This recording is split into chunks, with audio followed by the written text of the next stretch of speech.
really started to expedite the endeavor is when we platformed onto Talkdesk as our CCaaS solution, right?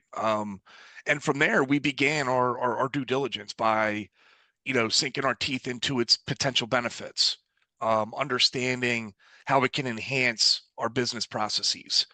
How could it enhance our data analysis? How could it enhance our decision making? All valid questions that we were looking at as we were doing our due diligence. And we've always had the mindset of how could AI make our lives easier, make us more efficient, and augment some of the work that we do. And that's when we started to sink our teeth into Talkdesk's AI portfolio of tools. Our mindset has always been of like our goal is to not replace service desk agents with AI. That's not at all our intent.